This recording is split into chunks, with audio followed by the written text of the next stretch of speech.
Welcome! In front of me I have TicWatch GTX and I'm gonna show you how to factory reset this watch by using the system settings on it. First thing we need to do is to wake up the screen on our watch, and you can do it by pressing the upper button.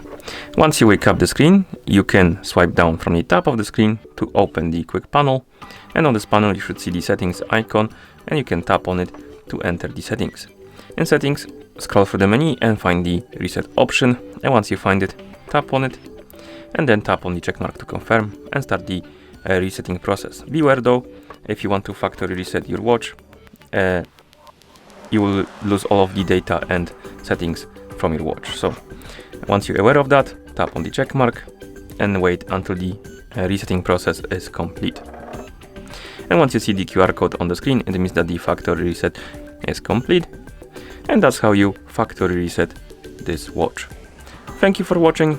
If you found this video helpful, please consider subscribing to our channel and leaving the like on the video.